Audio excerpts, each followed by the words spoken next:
오늘 하나님께서 우리에게 주시는 말씀 마태복음 24장 42절부터 44절까지의 말씀입니다. 신약성경 42쪽입니다.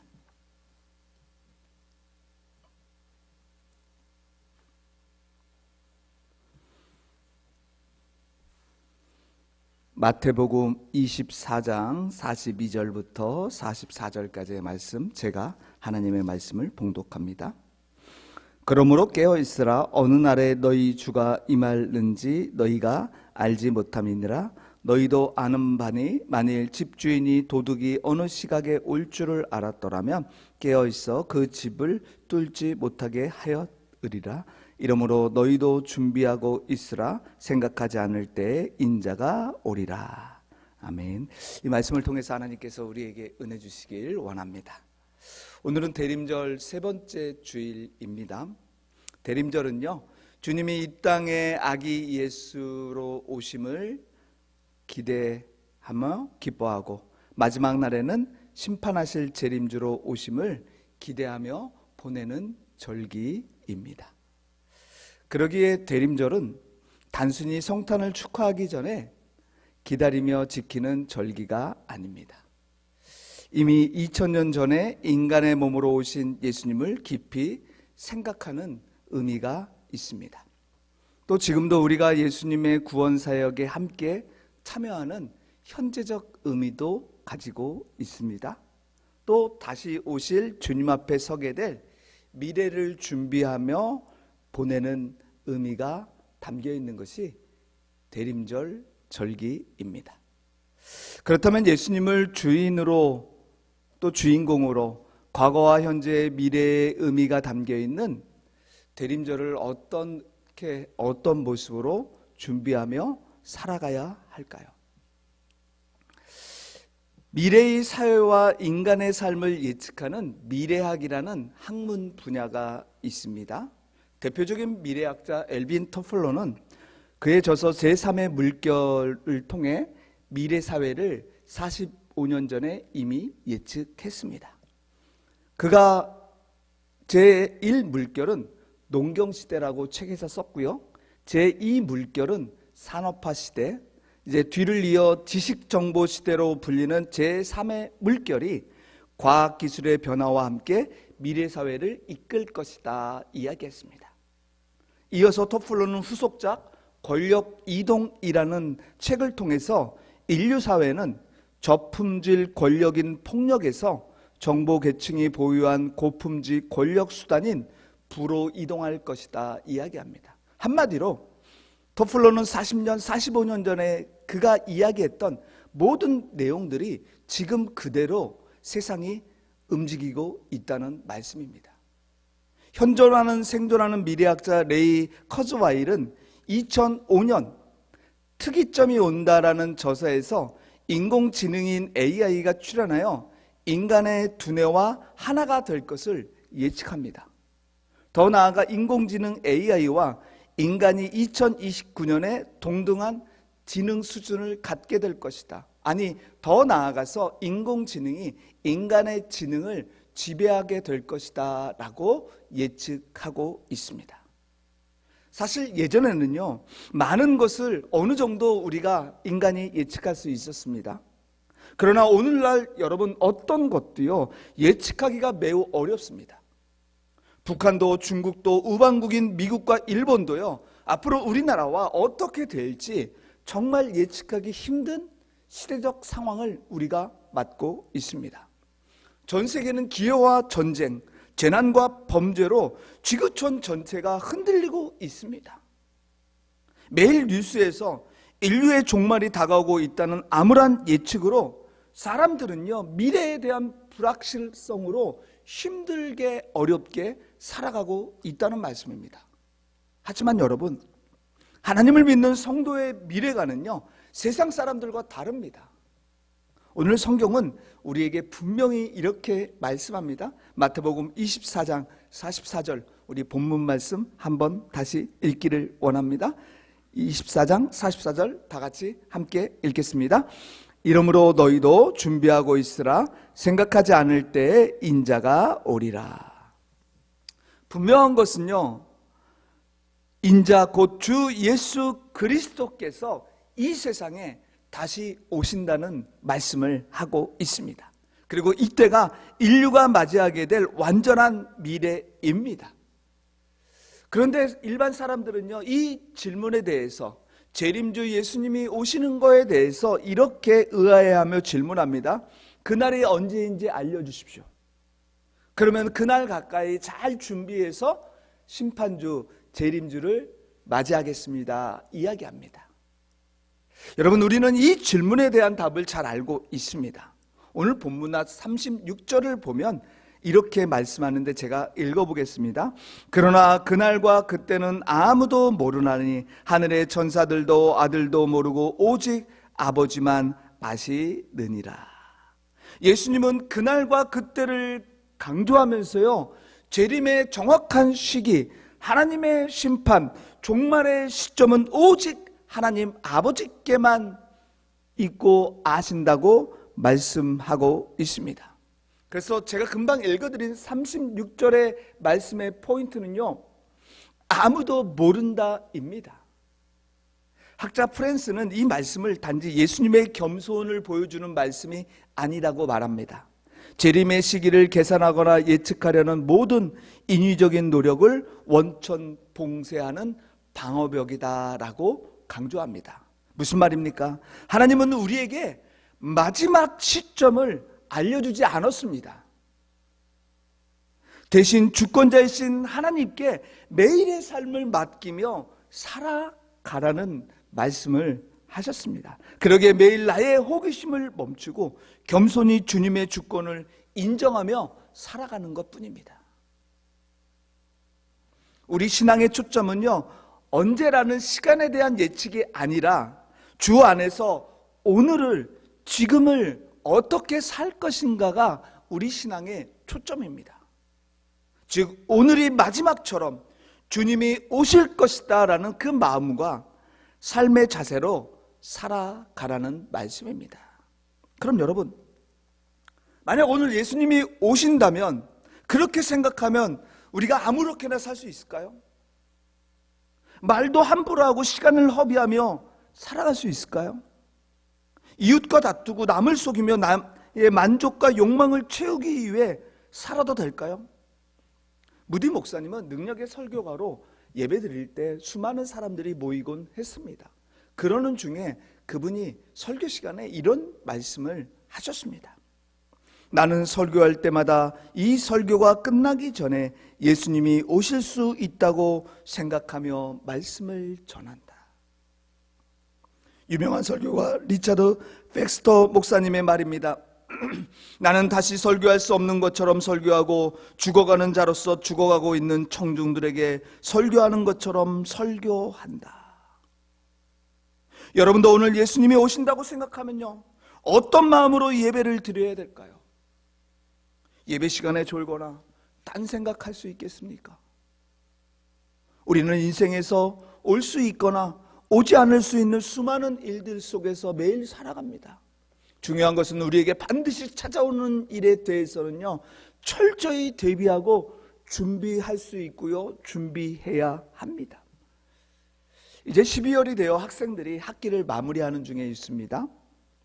학기를 마칠 때 반드시 거쳐야 될 것이 시험입니다. 시험을 잘 통과해야지 다음 학년으로 올라갈 수 있기 때문이죠. 그래서 학기 중에 그가 어떻게 살았던, 어떤 모습에 있던 그렇게 중요하지 않습니다. 그러나 분명한 것은 시험을 잘 통과할 수 있도록 준비하고 최선을 다해야 된다는 것입니다.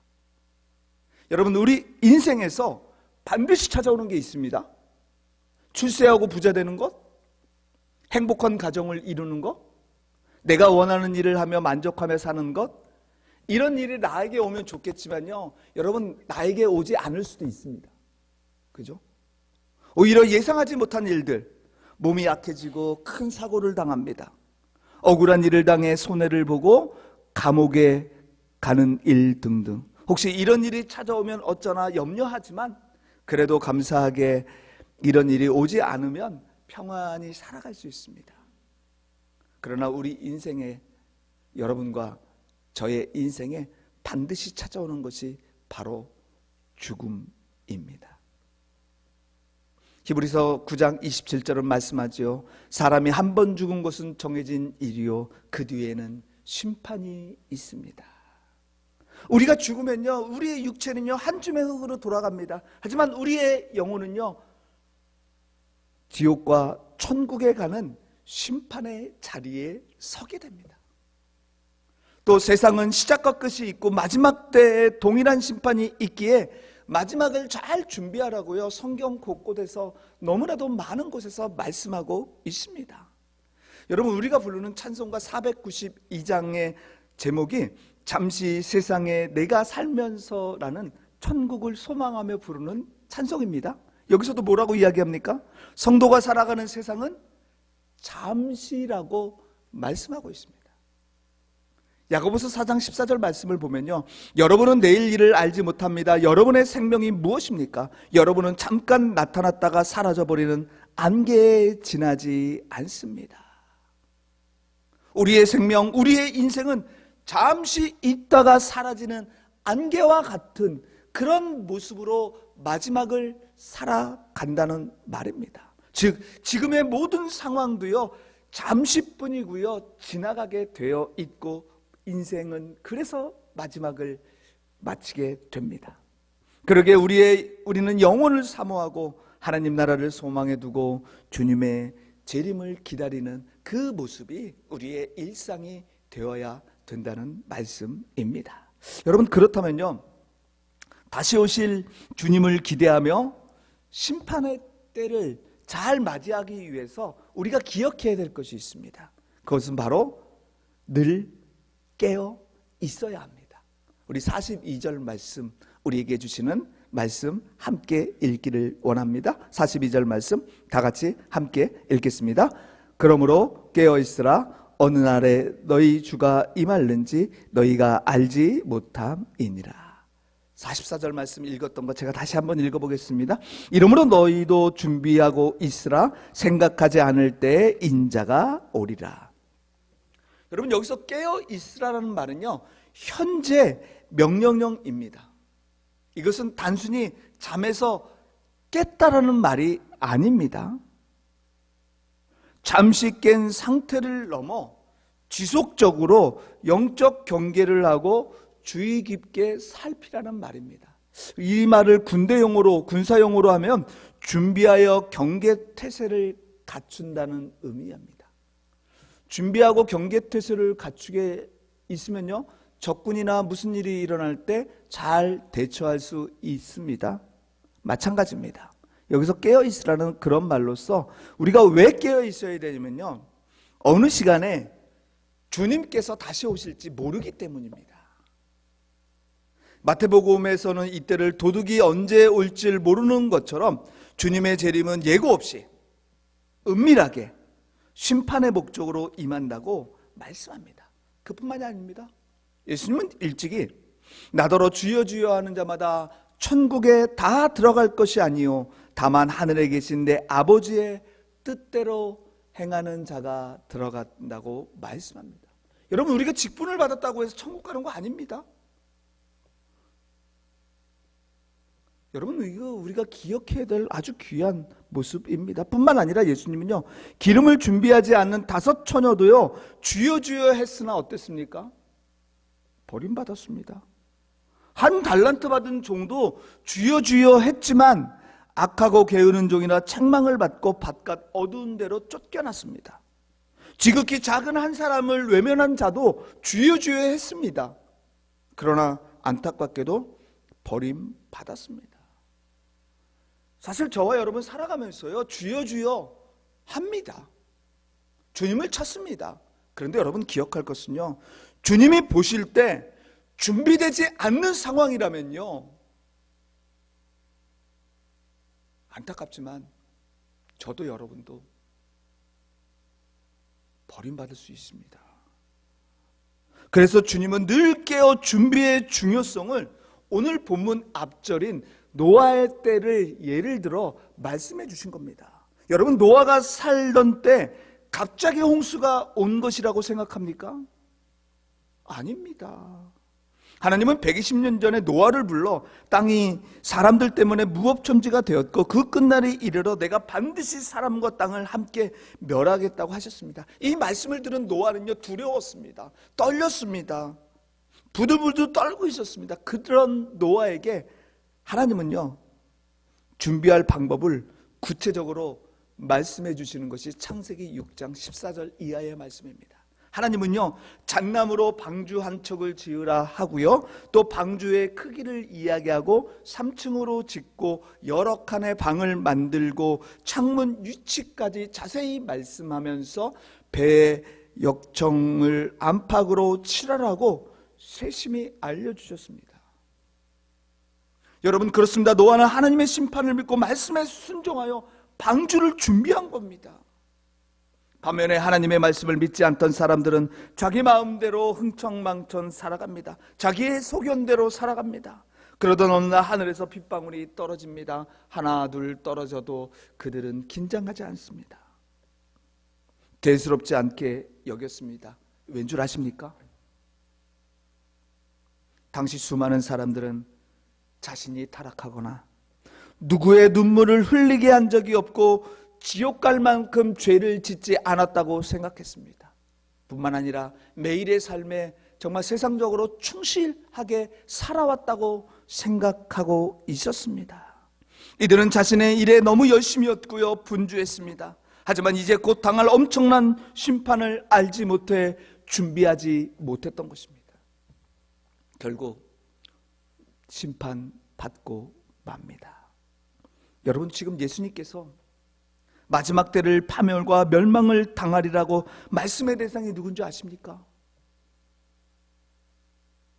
저와 여러분과 여러분의 가족을 향해서, 그리고 우리가 지금 만나고 있는 사람들에게 하시는 말씀입니다. 평상시 일상에서 세상적으로 최선을 다합니다.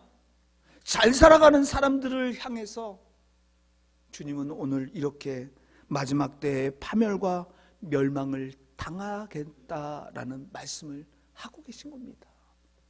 사실 누구나 다 믿는 것을 믿고 신앙생활을 하는 것이라면요, 누구나 다 천국 갑니다. 여러분, 누가 심판을 받겠습니까? 성경은요, 신앙이란, 믿음이란 모든 사람의 것이 아니다라고 분명히 말씀합니다. 누군가 다 예수님에 대해 듣지만요, 다 예수 믿고 영생 얻고 천국 가는 것이 아니다라고 성경은 말씀합니다. 그래서 믿음의 신앙인으로 사는 것이 힘든 겁니다. 어렵습니다.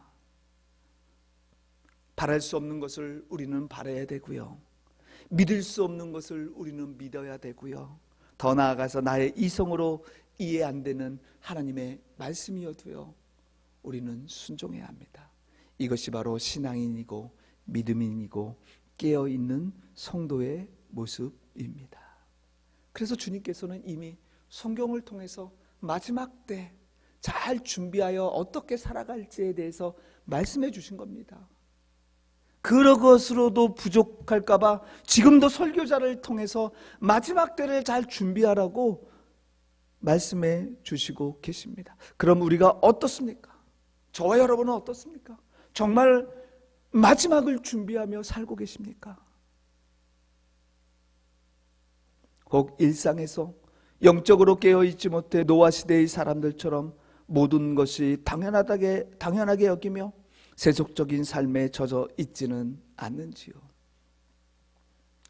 앞에서도 얘기했지만 세계 곳곳에서는요, 홍수와 지진, 전쟁과 기근, 전염병과 같은 온갖 질병 등의 재앙이 쓰나미처럼 끊이지 않고 계속 되어져 가고 있습니다. 그리고 하나님이 창조하신 인간의 본성은 파괴되어 죄에 물들고 있습니다. 각종 미디어에 사람들이 지배받고 있습니다. 소비주의와 성공이라는 우상에 매몰되어 주님의 경고에 부르심을 듣지 못하고 있습니다. 처음에 주님을 부르심에 감사하며 잘 따르다가 후에는 대마처럼 세상을 더 사랑하여 하나님을 버리고 떠나는 사람들도 많아지고 있습니다. 이런 세상과 사람들에게, 아니 우리들에게 깨어서 종말을 준비하는 것이 얼마나 중요한지 다시 한번 오늘 본문 뒤에 예수님은 비유로 말씀해 주시고 있는 것을 보게 됩니다. 여러분, 두 사람이요, 일상생활을 잘하고 있었습니다. 밭에서 열심히 일하고 있었습니다. 두 여인이 같은 자리에서 나란히 앉아 맷돌을 갈고 있었습니다. 그런데 한 여인은요, 들림받아 천국 갑니다. 한 여인은요, 천국에 가지 못하고 버림받게 됩니다. 여러분, 부부가 함께 살아도요, 두 자녀를 키워도요, 교인들이 여럿이 나란히 예배드릴 때도요, 그 중에 누구는요 천국에 들림받고요, 안타깝지만 누구는요 버림받게 됩니다. 오직 준비된 그리스도인, 깨어있는 그리스도인만 하나님 나라에 들어갑니다. 마지막 때 노아 외의 사람들과 준비하지 못한 사람은요 반드시 버림받게 됩니다. 여러분, 오늘 말씀은요 너무나도 우리에게 엄중하게 정신이 바짝 들이게 하는 말씀입니다. 하지만 노아처럼 말씀에 순종하고 준비하는 저와 여러분은 하나님 나라에 들어가게 될 줄 믿습니다. 우리 예수님은요 반드시 하나님의 때에 이 땅에 오십니다. 언제 오실지는 아무도 모릅니다. 그러나 반드시 오십니다. 여러분, 우리가 새벽기도 잘하다가 이제 좀 쉬자 하고 그때가 중요합니다. 여러분, 예배를 잘 드릴 때 여러분 오시지 않습니다. 예배 후에 그때가 중요합니다. 이제 끝났다. 여러분, 그때가 중요합니다. 그러게 깨어있는 성도는요 한 번의 행위로 그것을 끝내지 않습니다. 계속 항상 준비한 상태로 살기에 성령 충만하고 받은 은사대로 충성합니다. 그리고 세상 일에 매몰되지 않고 맡겨진 사명을 성실하게 수행하며 살아가지요. 여러분, 찬송가 330장 어두운 밤 쉬 되리니라는 찬송은요 스코틀랜드의 목사이자 시인인 조지 마티슨의 시입니다. 그 목사님이 시력을 잃어버렸습니다. 절망 속에, 깊은 고통 속에 있으면서 그때 신앙으로 고백한 시가 330장입니다. 어둠 밤 쉬되리니 내 직분 지켜서 찬이슬 맺을 때 일찍 일어나 해 돋는 아침부터 힘써서 일하라. 일할 수 없는 밤이 속히 오리라. 지금은 영혼이 깊은 어둠 속에 있어도요 영원한 삶을 준비하면서 살아가는 것이 행복이라고 찬송하고 있습니다. 또 어둠 밤 같은 세상 속에서 힘써 복음의 씨앗을 뿌리며 살아가는 삶이 깨어있는 삶이다라고 찬양하고 있습니다. 여러분, 그렇습니다. 우리에게 주님이 주신 시간은요 내가 확보한 시간은요 지금 바로 이 시간뿐입니다. 여러분, 내일 무슨 일이 일어날 줄 여러분 아십니까? 일주일? 한 달? 1년? 하물며 우리의 마지막 때를 우리가 안다고요? 모릅니다. 알 수가 없습니다. 우리는 그저 오늘 늘 깨어 주님이 오신 그날을 준비하며 하나님의 말씀을 듣고 순종하며 살아가는 것뿐입니다. 지금 내게 맡겨주신 귀한 사명에 감사하며 충성을 다하는 것이 바로 우리를 데려가시기 위해서 다시 오실 그 주님을 맞이하며 준비하는 그 모습이 바로 지금입니다. 그러게 하루 24시간의 기도와 예배, 사랑과 봉사의 삶으로 주님을 맞이하는 등불을 밝히는 거룩한 성도로 매일 살아가도록 노력하는 모두가 되길 간절히 원합니다. 여러분, 그럴 때요 우리는 분명히 주님이 다시 오심을 보면서 할렐루야, 주님을 기쁘게 맞이하게 될 줄 믿습니다. 사랑하는 성도 여러분, 주님 오실 때가 가까워지는 대림절을 보내면서 이제 우리의 모든 시간의 주권은요 하나님께 있다고 인정하고 세상의 영적 무지와 안일함을 경계하는 믿음으로 살아가도록 노력하는 저와 여러분이 되길 간절히 원합니다. 그래서 우리의 일상이 늘 깨어있는 삶, 즉 주님과 교회에 헌신하며 섬기는 삶이 되기를 간절히 원합니다. 특히 노아 시대 때 멸망받은 자들과 주님이 오실 때 버려둠을 당하는 일이 없도록 해야 합니다. 여러분뿐만 아닙니다. 이제는 여러분의 가족, 우리의 이웃 돌아보면서 그들을 구원의 방주로 들어가게 해야 됩니다. 그 일을 누가 해야 됩니까? 우리가 해야 됩니다. 우리가 복음을 전하는 일에 주님 오시는 날까지, 아니 내 생명 다할까지 깨어 감당하며 살아가는 귀한 성도들이 되길 주님의 이름으로 축복합니다. 마라나타, 주 예수여 어서 오시옵소서. 사랑과 은혜가 충만하신 하나님 아버지, 저희가 노아일 때 사람들처럼 먹고 마시는 일상의 안일함에 빠져 잠들지 않게 하시고 일상 속에서 깨어있으라는 주님의 명령을 듣고 믿음으로 반응하며 살아가도록 도와주시옵소서. 그래서 늘 준비된 상태가 되어 맡겨진 직분과 사명에 충성하며 주님 나라 소망하며 살아가게 하옵소서. 예수님의 이름으로 기도드립니다. 아멘.